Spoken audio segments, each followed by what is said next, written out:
Hola amigos, espero que estéis muy bien.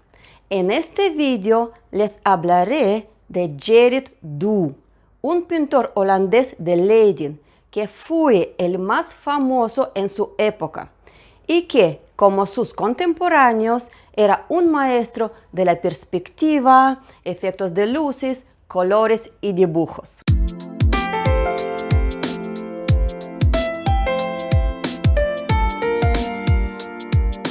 Joven en la ventana con vela, finalizada por Dou en 1665 y expuesta en el Museo Thyssen-Bornemisza de Madrid.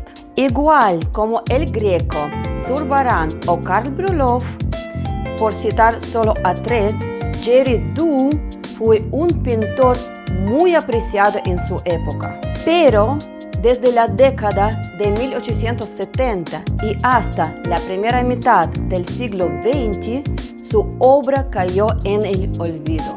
Los cuadros de Dou llevaban el sello del genio. Representaba todos los géneros, con colores puros y frescos, que mezclaba directamente sobre vidrio. Sus pinceles, que también fabricaba él mismo, y su inagotable paciencia forjaron maravillosas obras de extrema dificultad. Gerrit Dou alcanzó fama y dinero con sus cuadros de mujeres seductoras, bodegones y autorretratos, que resaltaban la sensualidad pictórica de las texturas. En la primera mitad del siglo XVII se popularizó un erotismo desenfadado y algo chabacano en las pinturas holandesas de género. Pero a partir de 1660, las pinturas eróticas holandesas adquirieron un carácter más íntimo y sutil. Mujer joven con una vela encendida en una ventana es una pequeña pintura al óleo sobre lienzo de solo 267 por 19,5 centímetros. Es esta, aparentemente coqueta joven, una muestra de la pintura erótica holandesa de la segunda mitad del siglo XVII. ¿Nos dejamos llevar por la apariencia o consideramos otros elementos más complejos? Antes de responder, os propongo que analicemos la inigualable técnica de Gerrit Dou. Como veis, Dou podía pintar efectos luminosos nocturnos que no alteraban ni las formas ni colores del cuadro. La gruesa cortina que la joven discurre da una atmósfera de misterio a una escena corriente. El espectador se pregunta, ¿qué se esconde detrás de esa cortina? ¿Qué va a pasar después? Gerrit Dou se hizo famoso en toda Europa por su capacidad para producir cortinajes de gran realismo. Hay que acercarse mucho al cuadro para no perderse detalle de los bajorrelieves tridimensionales en la cornisa de piedra. De hecho, el minucioso arte de Gerrit Dou exige al espectador el máximo compromiso visual. La niña con la vela no sobresale ni de una verdadera ventana ni de un verdadero nicho, pero la escena insinúa ambas formas.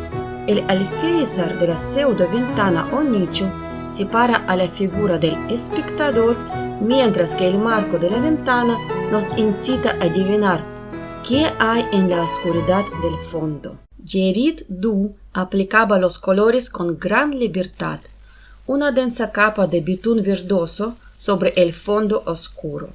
Utilizó para los tonos de la carne de la chica algo de amarillo, gris azulado y rosa.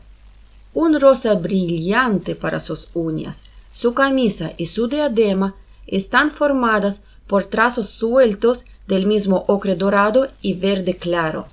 La luz de la vela crea suaves contrastes de sombra en el anaranjado chaleco de tirantes. Gerrit Dou pintó muchos más cuadros de nichos con chicas jóvenes. Algunos tienen símbolos opuestos que desorientan tanto a los expertos como a los espectadores modernos. Otros tienen una interpretación más clara. Veamos algunos.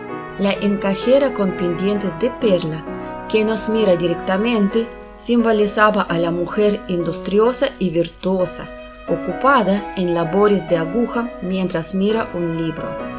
La rosa sobre la cornisa tenía un significado ambivalente. Podría significar pureza o, por el contrario, promiscuidad, amor o penuria. Lo mismo con el ambiguo dosel rojo entreabierto que se vislumbra al fondo. Esta imagen no se presta a malos entendidos. La chica que abre la ventana tienta sonriente al espectador. El racimo de uvas en su mano izquierda promete el placer de una bacanal particular.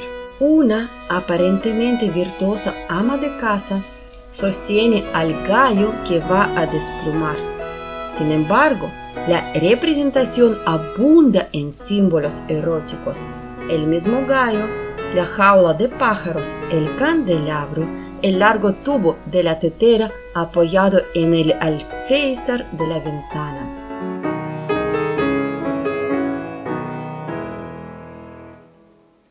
Otra obra de ambiguos simbolismos, el relieve con los putti luchando, la gran jarra de bronce y la madre y su hijo rezando al fondo, podrían simbolizar la victoria del amor puro sobre el amor mundano. La maceta en el alféizar y el agua que emana del jarrón aluden a la fugacidad de las cosas, mientras que la jaula del pájaro y el escote de la joven son una manida referencia erótica. Ahora es el momento, queridos amigos, de responder a la pregunta del principio del vídeo. ¿Es esta joven aparentemente coqueta una muestra de la pintura erótica holandesa de la segunda mitad del siglo XVII? Quizás os decepcione que no vaya a contestar la pregunta. Os explico por qué. Personalmente, no me interesa tanto escudriñar el significado de los símbolos. No solo porque me arriesgaría a sacar conclusiones erróneas. Además, no sé qué importancia tenía el simbolismo para los artistas holandeses de la época, ni hasta qué punto determinaba la calidad pictórica de sus obras. En el caso de Gerrit Dou, y mi opinión como admiradora de su obra, prefiero disfrutar de su magistral realismo y su sublime técnica pictórica. Como la luz de las velas, el tron de Oel, sus asombrosas perspectivas, esas cortinas que parecen estar hechas de tela real, sus elementos de naturaleza muerta, en fin, sus numerosas descripciones de género que en cualquier caso son un verdadero placer para los ojos. Bueno, amigas y amigos, llega el momento de despedirme de ustedes hasta después del verano. En octubre volveré con más vídeos. Ahora toca hacer tours privados. Espero que muchos a viajeros que visiten Madrid. Tengo muchas ganas de hacer de nuevo de guía turística después de casi 2 años de pausa obligada. Hasta muy pronto, queridas amigas y amigos. Cuídense mucho y disfruten la vida. Bye bye.